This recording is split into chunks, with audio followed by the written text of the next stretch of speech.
Bonjour, dans cette nouvelle vidéo, j'ai le plaisir donc d'accueillir, enfin, c'est toi qui m'accueilles chez toi en fait, Pascal Gauthier qui va se présenter dans un instant.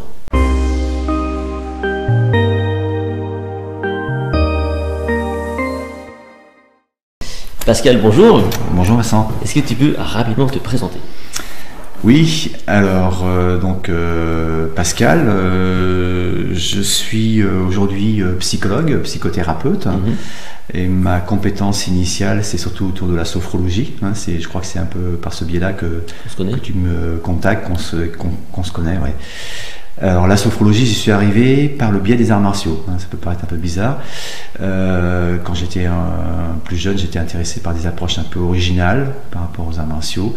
C'est quoi les arts martiaux que tu... Les arts martiaux japonais, judo beaucoup, oui. Un petit peu de karaté, une miette d'aïkido, et puis aujourd'hui du Nihon Taijutsu, enfin peu importe. Wow.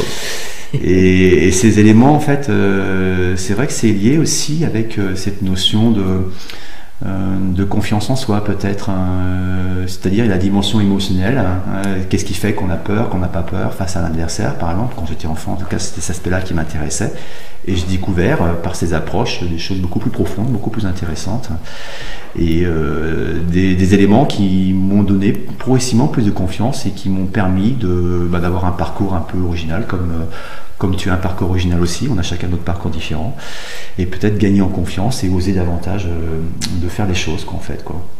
Tu as un parcours aussi universitaire, parce que tu es psychologue de formation. Oui. Alors, comment est-ce qu'on passe de la psychologie alors, on va surtout parler aujourd'hui du rôle des émotions dans l'apprentissage. C'est ça. Et tu as tout un parcours autour de la sophrologie, de la psychologie. Alors comment est-ce qu'on passe comme ça de la psychologie à la sophrologie? Alors en fait j'ai fait l'inverse. T'as fait l'inverse. J'ai commencé ma formation pour devenir sophrologue en 91, que ça ne me rajeunit pas. C'est par ce biais-là, j'ai commencé à prendre plus de confiance, j'ai commencé à animer des séances en groupe. Et de proche en proche, je me suis intéressé aux sciences humaines de manière plus spécifique. Et j'ai appris, sans rentrer dans le détail, ce sera un petit peu trop long, que je pouvais réintégrer l'université parce que j'ai pas le bac, mais j'ai un niveau équivalent en électronique. Et c'est par ce biais-là que j'ai repris des études en psycho, orientées plutôt sur la psychologie sociale, la psychologie cognitive, tout ce qui concerne les apprentissages que tu connais bien, et puis la psychologie de la santé. Voilà, donc j'ai fait ce parcours avec des travaux d'études de recherche sur le stress, justement, ça peut faire lien avec notre propos, qui ont été bien perçus, et puis j'ai continué, j'ai fait aussi un travail en ce qu'on appelle l'éducabilité cognitive en dernière année, à apprendre. Là aussi ça fait du lien avec des choses que tu connais bien. Et voilà, donc c'était le début d'une belle aventure. Et puis, je suis retourné à la sophro de manière plus importante en étant contacté par l'ancien directeur, le créateur de l'Institut de sophrologie de Rennes, qui m'a demandé de prendre sa suite, ce que j'ai fait en 2003. J'ai quitté l'Institut pour me consacrer davantage à une activité libérale et plus libre et plus tranquille. On en parlait tout à l'heure tous les deux, le caractère indépendant qui est important pour nous, je crois qu'on a ça en commun aussi, cet aspect liberté, depuis 2018. Et là, depuis 2018, je me consacre davantage à la psychothérapie, pour en parler aussi, même si c'est un peu différent de ce qu'on évoque, mais il y a quand même du lien. Et justement, donc on évoquait cette notion, parce que c'est ton sujet aussi, c'est le rôle des émotions dans l'apprentissage. On sait que ça peut inhiber, ça peut au contraire exciter. Oui. Comment est-ce que toi tu abordes cette question? Est-ce que tu reçois des fois des gens qui sont, on va dire, qui sont contraints par des apprentissages et que tu as aidé, tu les aides un petit peu par rapport à ça, ou c'est quelque chose que tu... Alors aujourd'hui, je reçois beaucoup de personnes qui ont cette contrainte émotionnelle. Oui. Ça, je dirais que c'est commun. J'ai envie de dire presque à 100% des demandes de personnes en thérapie, notamment la dimension émotionnelle est essentielle. Alors quand tu dis contrainte, est-ce qu'une émotion, je te coupe, une émotion est forcément une contrainte ou pas forcément? Non, mais quand les gens viennent nous voir, c'est un peu biaisé, puisqu'ils sont dans cette représentation que l'émotion est négative. Oui, c'est ça. L'émotion est une information, mais c'est la perception qu'on en fait qui peut justement la colorer de telle ou telle manière. Ouais. Et du coup, dans les apprentissages, quels sont, parce que j'imagine que tu peux travailler sur des émotions qui inhibent. Oui. Il faut donc permettre à la personne de se faire confiance ou de se désinhiber? Je pense qu'on peut... Je pense que la base, c'est effectivement des croyances auto-limitantes, des prophéties autorisatrices, du genre dans ma famille on est nul en maths, etc. Enfin, des choses comme ça. Et effectivement, quand on parle de c'est dans ma nature d'être comme ci, d'être comme ça, je laisse dire dans un premier temps, puis je corrige un peu les propos. En tout cas, cette idée qu'il y a une grande part d'apprentissage aussi par rapport à cet aspect émotionnel et par rapport à cet aspect limitatif. Autrement dit, les émotions, pour faire lien avec notre propos, sont des éléments qui sont à la fois moteurs, comme tu le laisses entendre, mais qui peuvent hélas quelquefois nous mettre à mal et faire qu'on abandonne certains apprentissages par manque de motivation, par manque d'intérêt, par procrastination, enfin tous les justement dans ces sujets-là de procrastination, de manque de motivation, alors toi tu relis ça forcément aux émotions? Alors, je relie ça aux émotions, oui, et pas seulement. C'est-à-dire que, par exemple, la thérapie que je privilégie aujourd'hui, elle a un nom un peu étonnant, elle s'appelle la thérapie d'acceptation et d'engagement. Et l'idée, justement, c'est cette partie acceptation, c'est d'accepter d'avoir des émotions, des pensées, des sensations douloureuses. Et engagement, ça fait un lien avec, finalement, vers quoi on a envie de tendre, qu'est-ce qui est important. Et il me semble que c'est à ce niveau-là que c'est intéressant de travailler plus que de se focaliser sur la difficulté émotionnelle. C'est-à-dire, on va faire un lien avec la notion de valeur, c'est-à-dire l'apprendre pour apprendre, faire les choses pour faire les choses peut-être, mais c'est là qu'il peut y avoir des difficultés s'il n'y a pas de sens qui relie derrière. Et donc le travail sur le sens, c'est ces questions que tu invites à avoir aussi. Pourquoi j'apprends, dans quel objectif, quel est effectivement le projet derrière. Alors moi je pose pas ces questions par rapport à l'apprentissage, mais je pose ces questions par rapport à l'existence, on va dire, quoi, en fait. Qu'est-ce qui est important pour moi, quelle personne j'ai envie d'incarner, de devenir, vers quoi j'ai envie de tendre. Et ça peut nous permettre d'accepter d'être traversé par des doutes, par des questionnements, par des peurs peut-être, parce qu'il y a quelque chose qui transcende en quelque sorte cette difficulté. Parce que les émotions qui inhibent, en fait, c'est quoi? C'est la peur, c'est principalement. Oui, c'est ce qui vient spontanément. C'est la peur. En fait, la difficulté, c'est l'excès d'émotions. Par exemple, par rapport au stress, qui est aussi quelque chose qui est souvent évoqué. Ben, si on n'a pas de stress, à la limite, on n'a pas d'apprentissage. Ah oui. On n'a pas d'éveil physiologique, psychologique. Okay. Ah oui. C'est un peu, ça fait un peu la courbe de York et Dodson, enfin la courbe de comment, en forme de cloche là, la courbe normale en fait. C'est-à-dire que c'est quand il n'y a pas de stress, il n'y a pas d'apprentissage. À un moment donné, il y a un stress optimal, on a le maximum d'apprentissage. Le problème arrive lorsqu'on dit qu'on est stressé, c'est quand il y a un excès de stress, et là l'apprentissage effectivement peut diminuer. D'où l'intérêt pour peut-être plus certaines personnes que d'autres d'avoir des accompagnements, voire des outils peut-être pour réguler, pour apaiser, pour surtout changer notre rapport aux émotions et les prendre plus comme des alliés que comme des ennemis en fait. Par exemple pour l'apprentissage. Ouais, carrément. Et qu'est-ce que ça, est-ce que tu as des statistiques, je sais pas si ça existe, des statistiques qui montrent qu'effectivement lorsqu'on est désinhibé, ou en tout cas lorsqu'on a réglé, ou quand on commence à régler ce genre de problème, on obtient des vrais résultats? Alors, j'ai pas forcément des éléments statistiques précis comme ça, improvisés, mais la courbe dont je parle, là, c'est quelque chose qui est assez démontré, ce qu'on appelle aussi la courbe de l'éveil, qui a été reprise par Hebb en 72, ça date un petit peu. Cette notion effectivement d'apprentissage, d'optimiser en quelque sorte le niveau émotionnel de zone proximale de développement que tu as évoqué récemment. Et justement la zone proximale de développement, effectivement, c'est en lien avec la motivation. Alors c'est en lien avec on pourrait parler presque de tutorat, d'accompagnement, c'est-à-dire d'accompagner la personne vers là où elle veut aller. Donc là, c'est souvent par un tiers en fait, qui peut être intéressant. C'est-à-dire, je suis capable d'apprendre des choses. D'abord, je découvre que je peux acquérir cette connaissance par le biais d'un tiers, par exemple. Et puis ensuite, ça veut dire que je peux être capable de le faire seul, de développer par rapport à ça.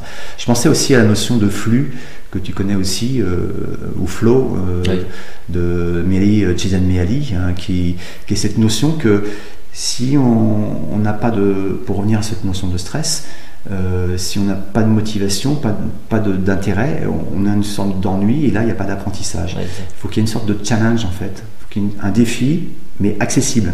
Cette accessibilité étant différente selon les compétences ou selon la représentation qu'on a de nos compétences. Ce qui veut dire que quand on sent que c'est pas accessible, c'est quoi? On développe une forme de peur, de doute? Oui, on une sorte de résignation parce que c'est trop difficile. Ou si on était, entre guillemets, sanctionné par rapport à certains apprentissages, on peut douter de notre capacité à acquérir la connaissance. Si on parlait un petit peu du système scolaire qui est quand même très contrôlant. Alors, tu m'as dit que tu n'étais pas très bon élève, moi c'était mon cas aussi. J'étais un élève très moyen, on va ouais, dire. Moyen, et qui était finalement, moi c'était ma perception des choses, c'est que c'est cette note là qui parfois aussi c'était quelque chose qui pouvait bloquer, parce que alors, toi par exemple en mathématiques en seconde, si j'arrivais à avoir 3-4 de moyenne, c'était le Pérou, comme on dit. Mais toi, j'étais resté là-dessus, quoi. Ouais. Et qu'est-ce que tu penses justement du système contrôlant? Là, je vais peut-être mettre les pieds dans le plat, attention. sujet qu'ils ont.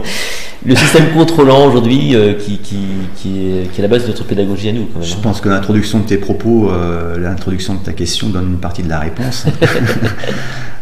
Effectivement, je crois que c'est particulièrement marqué dans notre culture française. C'est-à-dire qu'on a tendance à souligner ce qui dysfonctionne, ce qui ne va pas dans le bon sens, alors que les travaux en psychologie cognitive ont montré que ce qui fonctionne le mieux, c'est le contraire, c'est-à-dire de renforcer, de valoriser le comportement qui va dans le bon sens. Ouais, je suis formé aux thérapies comportementales et cognitives, c'est quelque chose qu'on met en avant aussi, c'est-à-dire plutôt que d'évoquer, de souligner, d'insister lorsque ça ne va pas bien, il faudrait à la limite plutôt ignorer, et puis de renforcer sans en faire des tonnes non plus, parce qu'il peut y avoir d'autres effets qui apparaissent, en tout cas encourager les actions et les efforts qui vont dans la direction de ce qui est souhaité. Mais la difficulté quand on évoque ça, c'est que souvent, par facilité, parce que c'est compliqué, c'est vrai, de le faire dans l'enseignement, on va regarder le résultat. Et c'est ce que tu évoques, le 2 en maths, etc. Alors qu'on devrait regarder l'effort qui est réalisé, c'est-à-dire l'apprentissage, la partie apprentissage. Exactement. Qui est différent. Il y a des personnes, on le sait très bien, il y a des élèves qui vont réussir à avoir une note performante, une performance élevée, et qui n'ont pas fait d'efforts. Et d'autres qui vont faire des efforts, et ces efforts vont être sanctionnés, entre guillemets. Puis c'est à l'instant T, quoi. Et puis là, on peut avoir effectivement des phénomènes de résignation, comme l'évoquait dès 75 Seligman, là, il parlait de résignation apprise. C'est ça. C'est-à-dire on fait un premier effort, on est, j'allais dire, sanctionné, en tout cas, on nous signifie que c'est pas assez, on fait un deuxième effort, puis au bout d'un moment, c'est comme si on nous apprenait de toute façon, quels que soient les efforts que tu fais, ça sert à rien, tu vas te prendre un coup de bâton, tu vas te prendre un 2 en maths. Donc à un moment, on se dit, bon, là, c'est comme ça, et puis je me résigne, quoi. Et puis, on peut même développer parfois des symptômes qui ressemblent aux symptômes de dépression, à l'extrême. Ah oui, ben, ça se voit, on voit aujourd'hui des élèves qui sont quand même dans une forme de phobie scolaire, quand même. Ouais. Donc c'est quand même pareil, quoi. Ouais, c'est difficile. Ce qui est intéressant pour ces plus jeunes, c'est d'avoir des lieux où justement il n'y a pas cette notion de performance, où le sentiment de réussir, j'allais dire, en tout cas de se faire plaisir. Ça peut être des activités périscolaires, ça peut être le sport. Moi, c'était le sport notamment. Ouais. J'étais très bon à l'école au moment des récrés, par exemple. C'est pas mal aussi, ça. Et justement, tiens, quelle est la part, du coup, si on reste un peu sur cette notion, parce qu'on pourrait parler de plein de choses avec Pascal, sur cette partie donc émotionnelle, quel est ton regard sur la partie ludique de l'apprentissage? C'est-à-dire qu'en gros, je vais faire 2 mots. C'est qu'il y a pas très longtemps, j'ai discuté avec une enseignante de primaire, en fait, où effectivement on arrivait sur cette idée du ludique. Et je trouvais que le ludique est intéressant parce que ça met en confiance, à mon avis en tout cas. Enfin, on reste quelque part dans un domaine un peu plus léger, moins peut-être anxiogène, tu vois. Et la réponse qui m'a été faite, et je ne conteste pas la réponse, c'est que tout ne peut pas être ludique à l'école, dans la vie. J'ai pas pu m'empêcher de me dire, oui, mais on va quand même dans un monde où tout va vers le ludique. Ouais. Et que nos enfants actuels, ils sont quand même un peu baignés là-dedans, quoi. Donc, oui, je pense que là encore, ta question elle donne presque la réponse. Et je peux que la rejoindre, c'est-à-dire que, je comprends, mais c'est pas facile lorsqu'on a des enfants très différents, un nombre d'enfants élevé, les moyens qui sont pas toujours là. Tout à l'heure, on évoquait nos interventions dans le cadre de la formation professionnelle, et c'est nécessaire de mettre justement un peu de bonne humeur, un peu un peu de rire, un peu de voilà, et ça contribue justement à faciliter l'attention, la concentration, et ça donne envie de continuer, d'apprendre, de découvrir. On est dans l'attente et jouer avec ces processus attentionnels, comme tu le sais, c'est vraiment essentiel. Le côté ludique, le côté créatif aussi. Au-delà du ludique, il y a aussi l'aspect créatif, c'est-à-dire de rendre les apprenants acteurs. Entrer dans le processus d'apprentissage en créant par exemple même des exercices eux-mêmes. C'est des choses que j'avais beaucoup étudiées les dernières années, où on devait répondre à une commande par rapport aux difficultés d'acquisition de la proportionnalité en tant que psychologue, et donc on les faisait jouer, en gros, on leur demandait de devenir des enseignants à leur tour, et d'inventer, de construire des outils, de construire des exercices qui leur permettaient d'intégrer ces apprentissages. Donc c'est pas facile, c'est pas évident, mais il y a plein de choses possibles. Non, c'est pas évident. Après, on est d'accord pour dire que le système scolaire tend quand même vers ce genre de... Oui, et puis c'est une question de personnalité, oui, c'est une question d'ambiance, il y a des environnements, et puis des élèves pour lesquels ça s'y prête davantage, pour d'autres ça peut être aussi l'ouverture à un gros bazar. Donc ludique, c'est pas forcément jouer tout le temps, mais en tout cas c'est varier ces processus attentionnels en modulant, en modifiant aussi les supports. On parlait tout à l'heure de l'apprentissage multicontextuel, pour faire référence à l'algorithme dont on parlait tout à l'heure, et ça fait partie de ça, c'est-à-dire il peut y avoir un aspect à un moment plus ludique, plus joyeux. On va utiliser un moment un écran, on va utiliser du matériel qu'on va manipuler, on va utiliser le discours, bref, de varier effectivement les éléments, parce que sur une journée, sur plusieurs journées d'autant plus, ça peut être extrêmement difficile, extrêmement lourd. Ouais, c'est clair. Pascal, alors on peut parler encore une fois des heures et des heures. Merci à toi en tout cas. Merci. Sous cette vidéo, vous retrouverez donc toutes les références de Pascal, ton site internet, tout ce que vous avez besoin de savoir sur Pascal, vous le retrouverez sous la vidéo. Voilà, tout simplement. Pascal, merci à toi. Merci Vincent. Et à bientôt. Et au plaisir, ouais. Merci. Au revoir.